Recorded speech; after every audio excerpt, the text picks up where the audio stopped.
12장 4절 48강 하나의 거룩하고 보편적인 교회와 성도의 교제 4 지난 시간에는 교회의 본질들이 그냥 그 자체로서 성립되는 것이 아니라 하나님 나라의 지평으로 확대되어야 한다는 사실을 짚었습니다. 하나님의 나라는 하나님의 통치죠. 그것은 곧 역사의 미래라고도 할 수 있습니다. 그러니까 이 네 가지 요소들, 거룩성, 단일성, 보편성, 사도성, 이러한 것들이 결국 인간과 세계 구원이라고 하는 하나님의 통치, 하나님의 미래와 어떻게 연결되어 있느냐 하는 문제들을 따라가는 거죠. 그것에 대한 설명이 어느 정도 되었으리라 봅니다. 지난번에 그것을 봤고 오늘은 조금 더 보충을 하면서 이 네 가지 교회의 본질에 대한 요소를 정리하게 됩니다. 예수와의 일치 가운데서 하나님의 미래를 기다리며 그 미래를 현재적으로 살아가는 이들의 징조로서 교회는 새로운 인류의 시작이다. 이 인류는 하나님의 미래와 그의 사랑을 의지한 채 인간의 운명을 이미 여기서 받아들이며 모든 인간을 위해서 그 길을 제시한다. 따라서 교회는 도래하는 하나님의 나라와 연결된다. 하나님의 나라는 교회가 아니라 전 인류의 미래인 것처럼 교회의 미래이다. 그러나 교회는 지금 이미 예수의 뜻에 따라서 하나님의 나라를 기다리는 이들, 그리고 이러한 기다림 가운데서 살아가는 이들의 친교이다. 그리스도와의 친교로서 교회의 본질적 운명은 역시 하나님 나라의 희망이라는 지평에 그 거처를 둔다. 여기까지는 앞에 있는 이야기, 특별히 하나님 나라와의 관계에 대한 이야기를 요약한 것이라고 볼 수 있습니다. 교회가 도래하는 하나님 나라와 연결되어 있다고 하는 거죠. 이러한 이야기들을 그냥 낱말 뜻으로만 이해한다면 그렇게 어려운 것은 아닙니다. 어떻게 보면 당연한 이야기이기도 하죠. 하나님 나라에 대해서 이야기를 많이 하잖아요.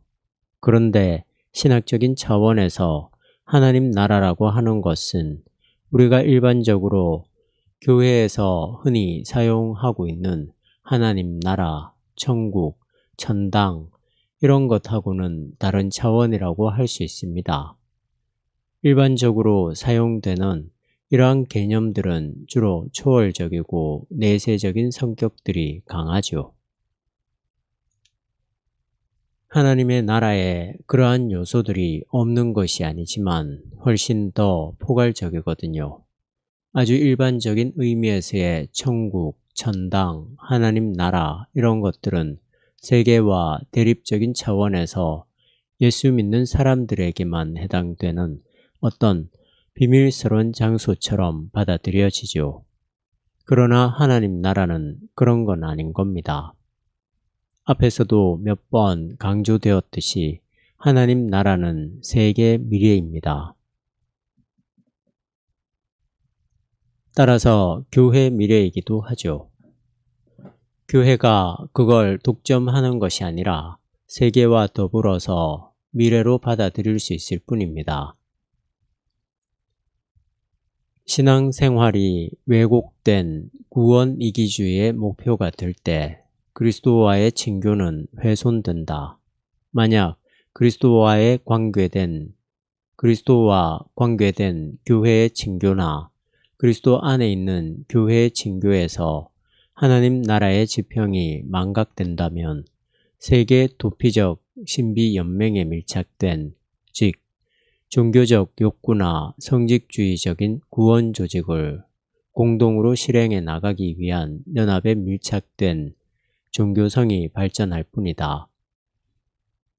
교회가 자신의 내적 문제에만 관심을 갖는 좁은 틀을 뛰어넘어 도래하는 하나님 나라의 미래와 관계될 경우에 자신의 세계적 중요성을 인식할 수 있으며 또한 전 인류를 위한 교회의 중요성을 인식할 수 있다.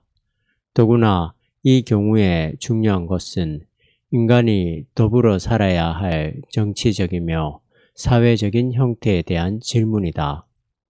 왜냐하면 하나님의 나라에 대한 희망은 구약 성서가 쓰인 이래로 평화와 정의를 지향하는 문제였으며 이로써 인간적으로 인간과 더불어 진실하게 살아가는 삶을 지향하는 문제였기 때문이다. 따라서 교회는 역사적으로 작용하는 영역의 주변부에 머뭇거리면서 정의 그리고 사회의 정치, 사회적 질서에 대해서 무관심하면 안 된다. 오히려 교회는 도래할 하나님의 나라가 최종적으로 성취될 인간의 미래적 운명을 위해서 현재 사회의 법질서에서 무언가 바람직한 형태를 획득할 수 있도록 진력해야만 한다. 번역이 거칠 주. 독일어를 풀어서 번역하기가 어렵기 때문에 그렇습니다. 의역을 해야 독자들이 이해하기 좋긴 한데 의역이 무조건 좋은 것은 아닙니다.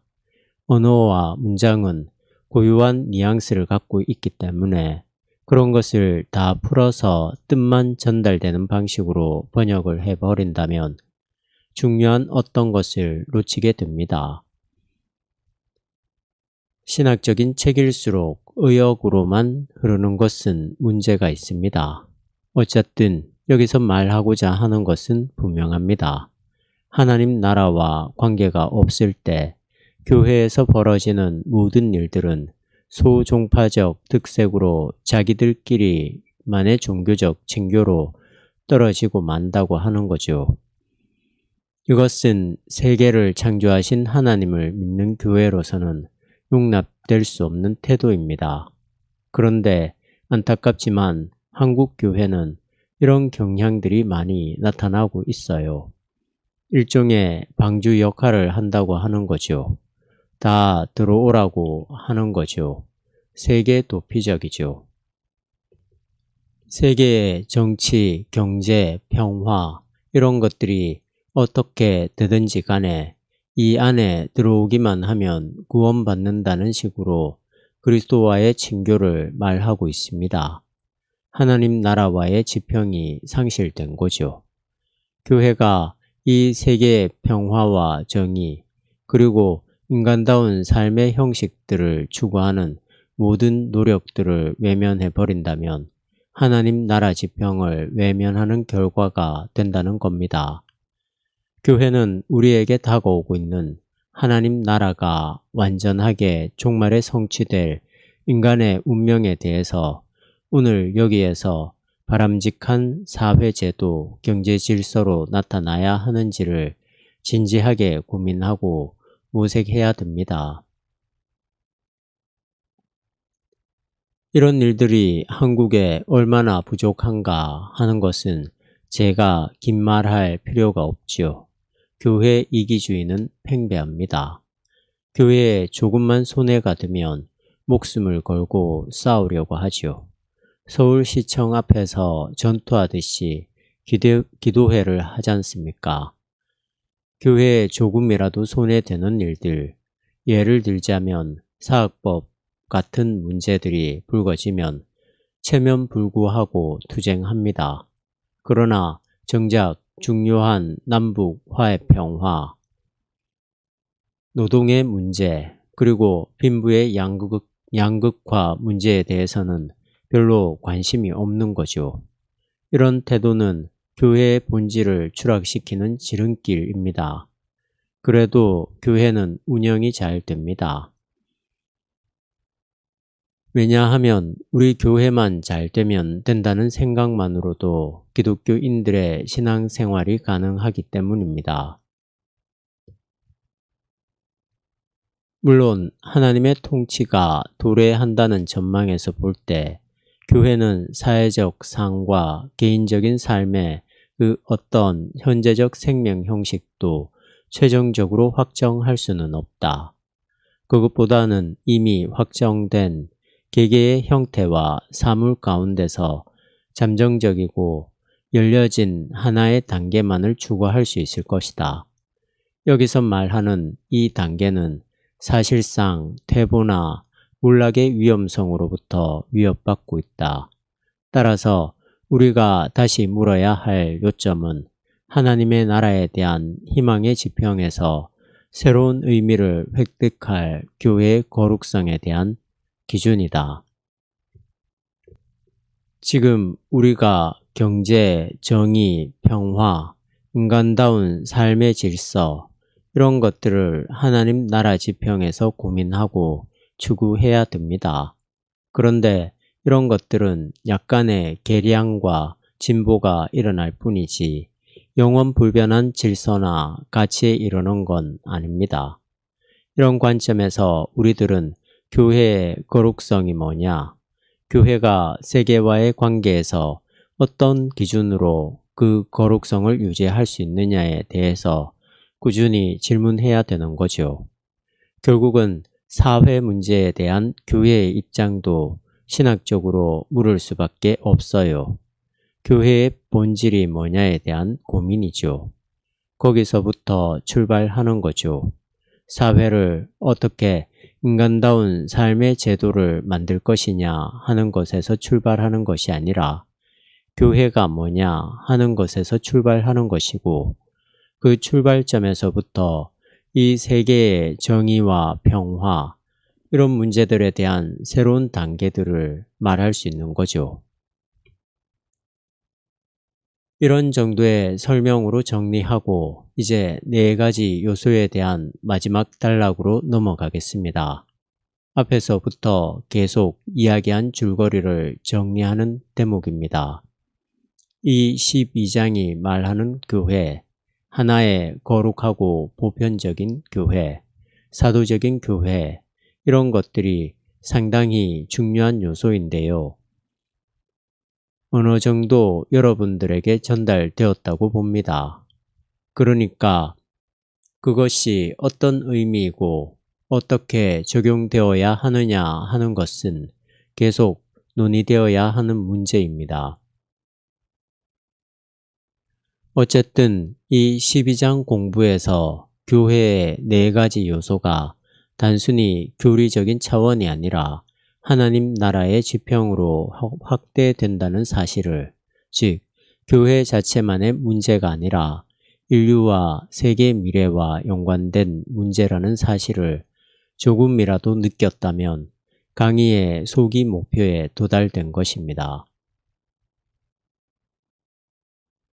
과거에 아주 명료하게 인식되었던 교회의 거룩성을 통해서 우리는 이제 하나님과 세상이라는 사건 사이에 어떤 특징적인 관련이 있는지 알 수 있다. 거룩하다는 뜻은 도덕적으로 하자가 없다기보다는 오히려 분리되어 있다는 것이다.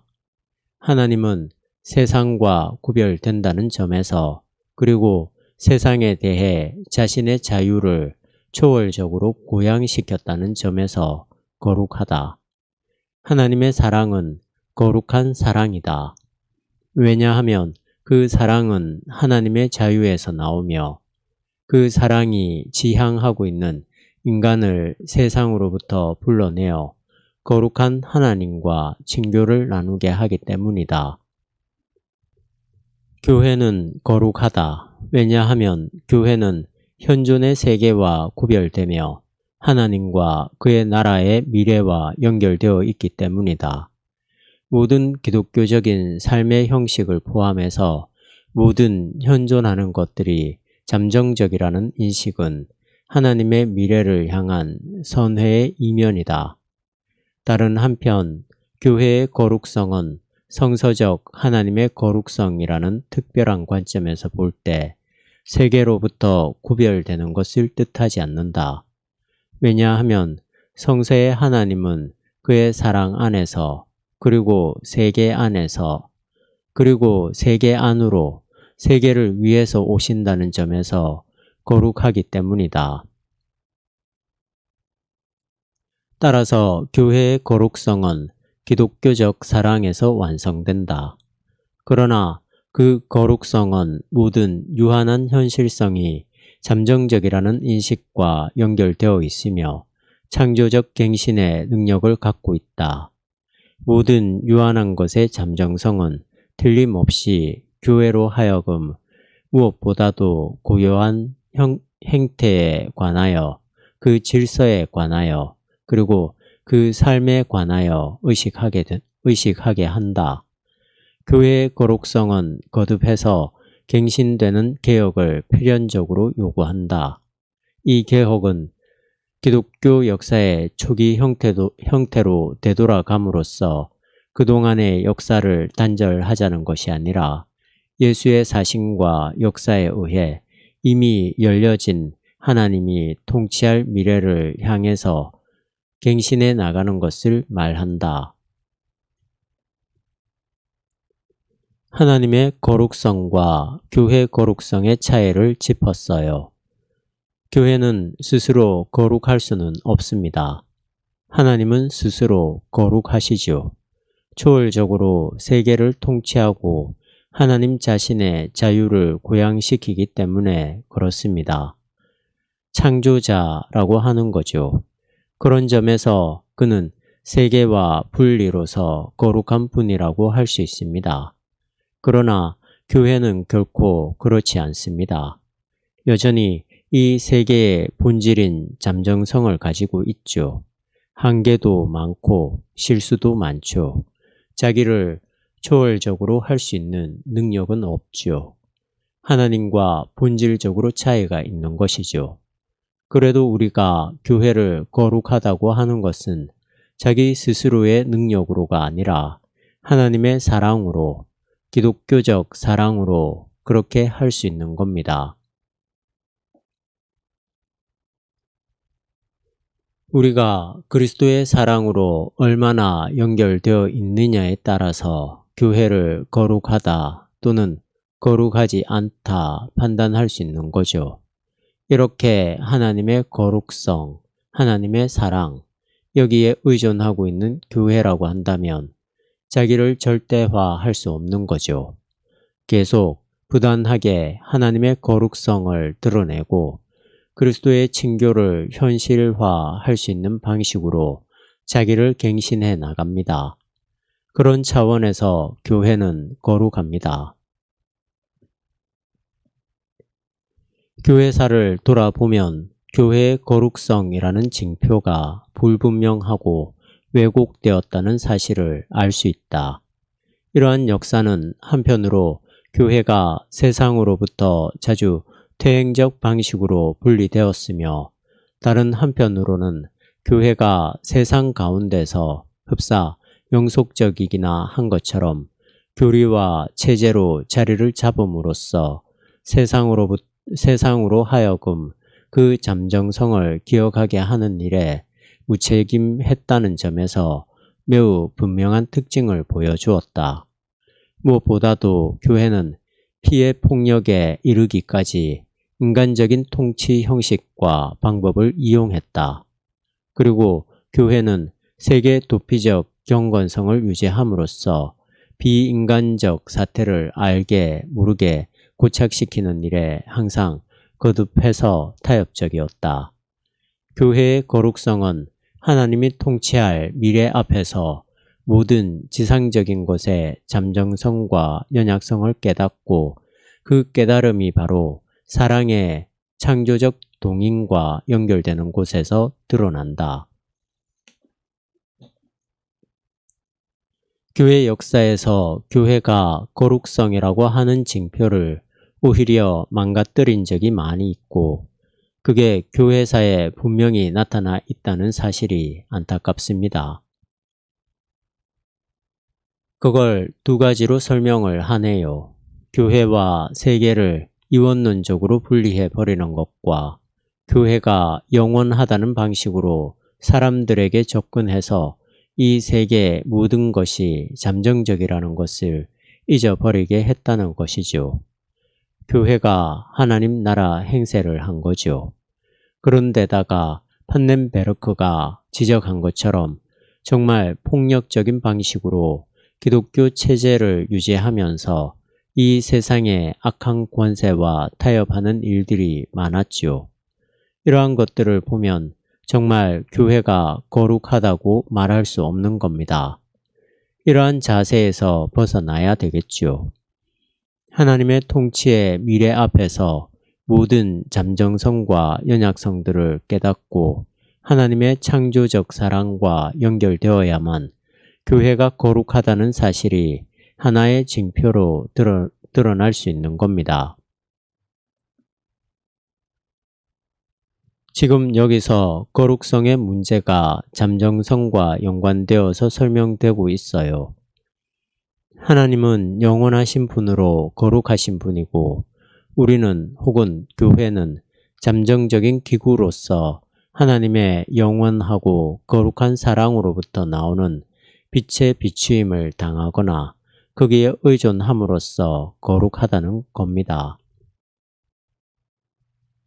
현 세계의 잠정성은 인간의 공생을 위한 국가적이고 사회적인 질서와 더불어 고유한 기구로서 교회의 현존을 보장하는 유일한 근거가 된다.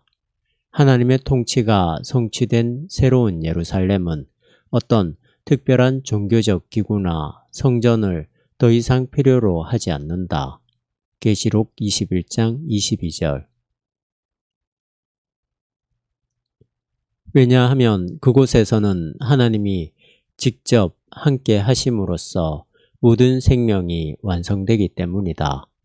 그런데 현 세계에서는 인간의 삶이 신적인 결정에서 여전히 소외되어 있기 때문에 인간의 운명이 하나님과 친교를 나누기 위해서 그 친교가 받아들여지는 어떤 특별한 기구를 여전히 필요로 한다.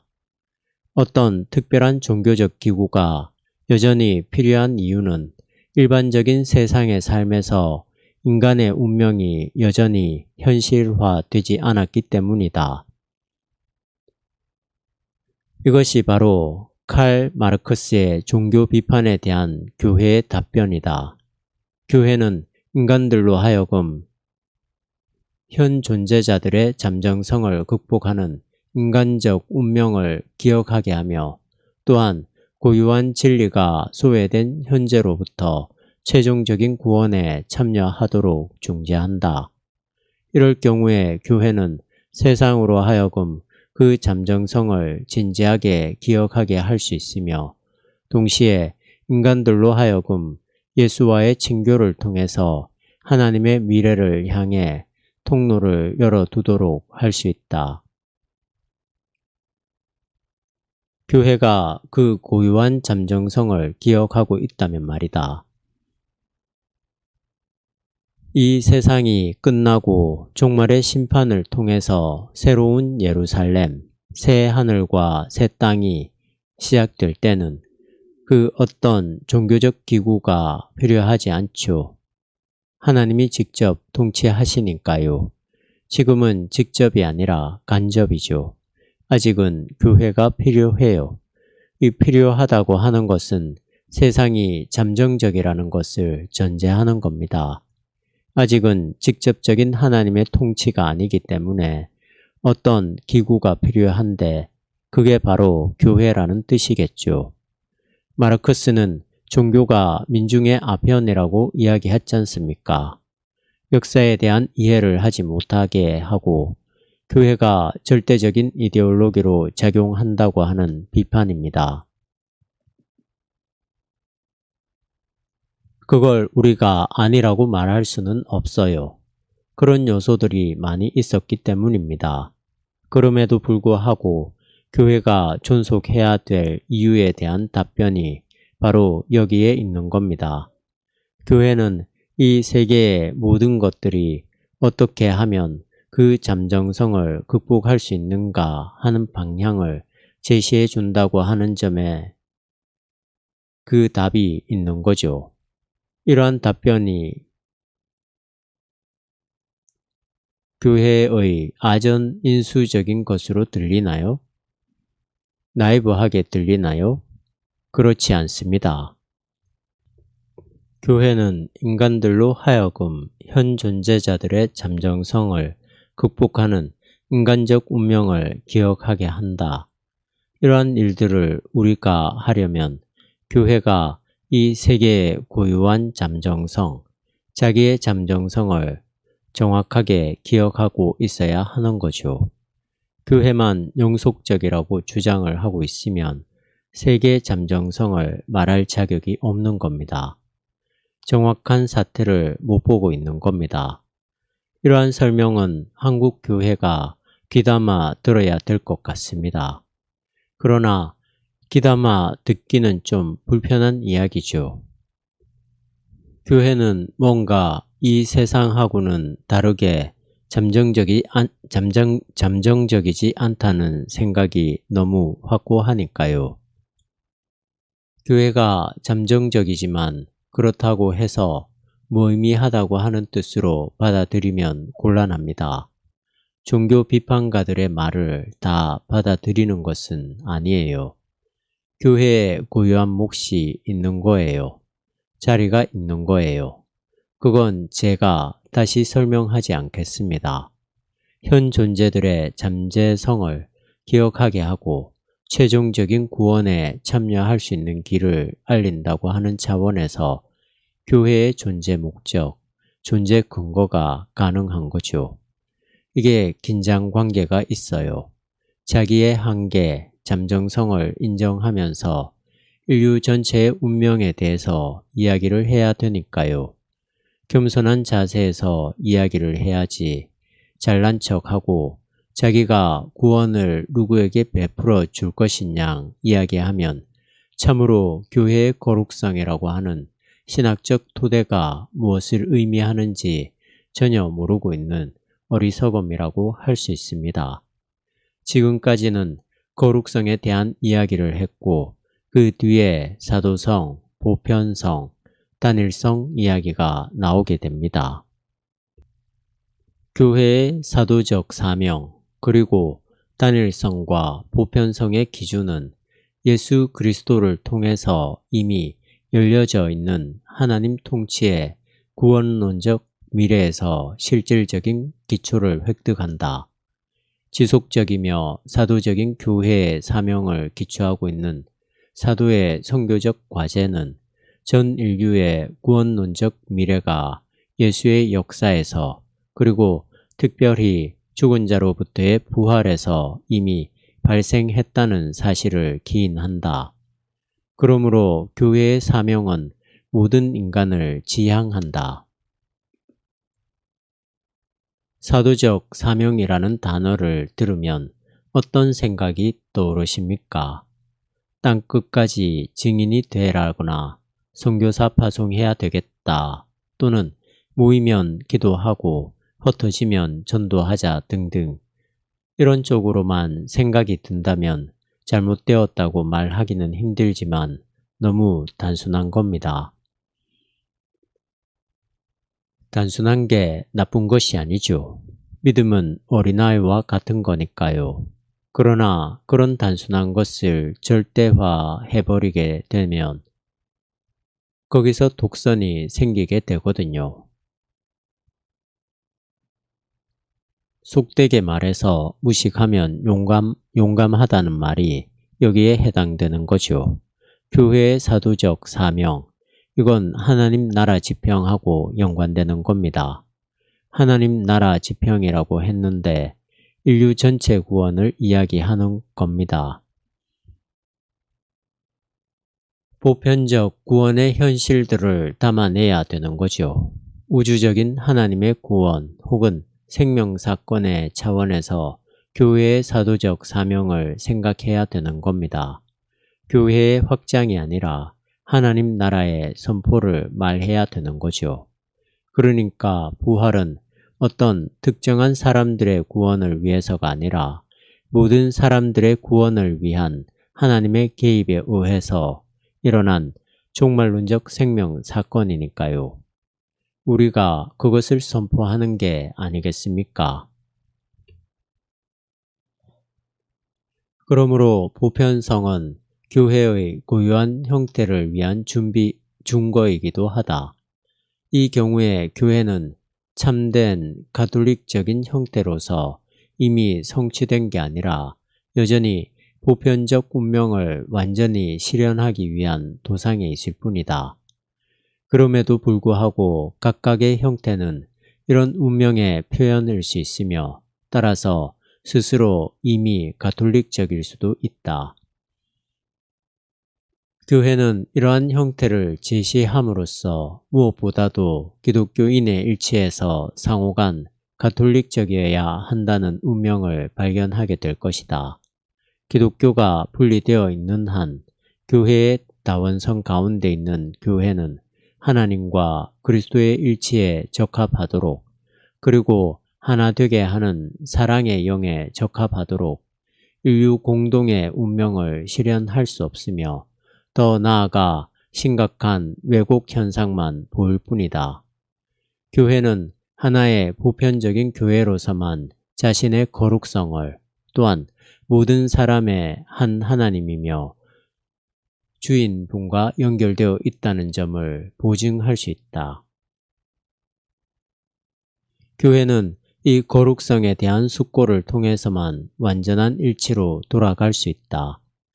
하나님이 통치할 미래와 한 주이신 예수 그리스도의 미래에 맞서 있는 그리고 교회의 자명성을 위한 모든 기결들과 신적 사랑을 드러내주는 영과의 연대에 대립해 있는 교회 질서와 교리의 잠정성을 인식하고 있을 경우에만 기독교 공동체 사이의 차이들은 그 분리의 위기에서 벗어날 수 있다. 참된 가톨릭적인 형태라는 말이 잘 전달이 되지 않을 수 있고 오해될 수도 있겠는데요. 로마 가톨릭 교회를 꼭 이야기할 수 있는 것이 아니고 보편적이라는 뜻이에요. 그러니까 교회가 보편적 형태로 성취된 것이 아니라 그 보편적 운명을 실현하기 위한 과정에 있다는 겁니다. 교파 분리를 이야기하는 거예요. 로마 가톨릭 교회하고 개신교, 정교회, 우리나라는 너무나도 많이 분리되어 있으니까 참 얼굴을 들 수 없을 정도인데요. 그러한 분리된 상태에서 보편성 이야기하는 것은 웃기는 이야기이고 사도적 사명 이야기하는 것도 웃기는 이야기. 세계 보편적 구원을 말하면서 자기들끼리는 서로 적대감 속에 빠져 있는데 자기 모순에 빠져 있는 거죠. 웃기는 이야기라고 하는 거죠. 로마 가톨릭 교회는 거기대로 우리는 우리대로 서로가 알고 있는 교리와 교회 제도들이 잠정적이라는 것을 인정하고 있을 때만 완전히 분리되는 위기를 벗어날 수 있다는 말이 중요합니다. 교회 질서와 교리 형태의 잠정성은 외워두어야 할 개념입니다.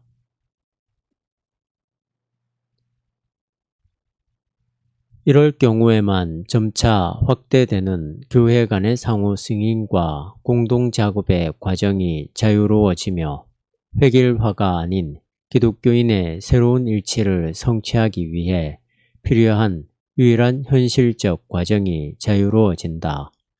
이러한 상호 간의 승인이 하나님의 진리에 대한 신조를 파괴하지 않고도 가능하려면 다음과 같은 경우이어야 한다. 즉, 이 승인이 기독교의 과거와 순교적 교회에 대해서 포괄적으로 진실할 경우에 그리고 신앙적 인식과 생활 태도의 다층적 형태들이 진리의 단일성으로부터 이해되고 정당화될 수 있는 경우에 여기서 말하는 다층적 형태들은 하나의 희망과 하나의 신앙을 여전히 잠정적으로 다르게 인식하고 형태화하는 그것이다. 기독교인은 성자들과 한 하나님의 구원론적 진리에 공동으로 참여함으로써 자신이 이해하고 있는 사실의 차이를 뛰어넘어 이런 희망과 신앙에 묶여 있다는 것을 인식할 수 있다. 위 문장이 대충은 들어오지만 쏙 들어오지는 않죠. 설명이 필요 없을 거라고 보지만 그래도 한마디만 하면 지금 거룩성, 단일성, 보편성, 사도성 이 모든 것들이 결국은 교회의 분리라고 하는 것에서 허물어질 수 있어요.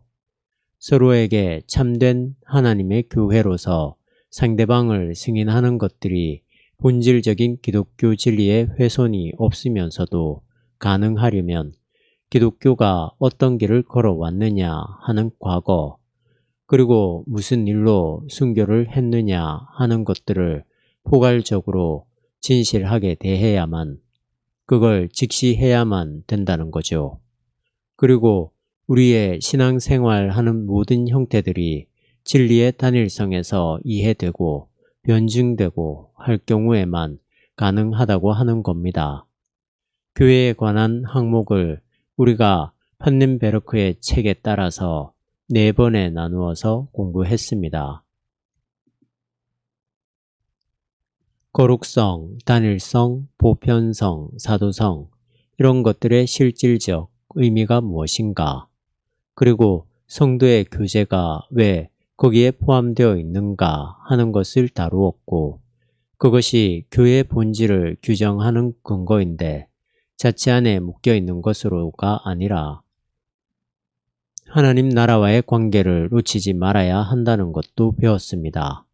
그것들이 오늘 우리가 공부한 내용에 따르면 교회의 일치, 실제적인 로마 가톨릭 교회, 개신교회, 정방, 동방 정교회, 서로 분리된 교파들의 일치에까지 신학적 정당성을 제공해 준다는 거죠. 제 생각에 한국 교회에서 시급하게 회복되어야 할 신학적 주제가 교회론이 아닌가 싶습니다. 여기에 대한 상당히 많은 오해가 있잖아요. 영속 불변할 것으로 교회를 생각한다거나 스스로 거룩한 존재, 능력을 가지고 있는 것처럼 여긴다거나 하나님 나라의 집병과는 상관없이 자기들만의 비밀스러운 종교단체로 남는다거나 하는 많은 요소들이 있습니다. 창조와 종말의 하나님이신 그분의 구원 통치와 역사를 향해 열린 교회 본질을 창조와 종말의 하나님이신 그분의 구원 통치와 역사를 향해 열린 교회의 본질을 어떻게 회복할 수 있을까 하는 것이 오늘 우리 한국 교회에 주어진 시급한 문제입니다. 작은 문제들은 더 말할 것이 없습니다. 교회 성장 이데올로기라든지 교회 이기주의, 개교회주의, 거기서 벌어지는 여러 가지 교회 세습이라든지 등등 교회가 일종의 친교 집단이 된다든가 아니면 일종의 처세술 아니면 도덕성 강좌 모임 이런 정도로 떨어지는 일들이 많이 있잖아요. 하나님 나라 지평을 향해 열린 교회 공동체로 나가야 합니다.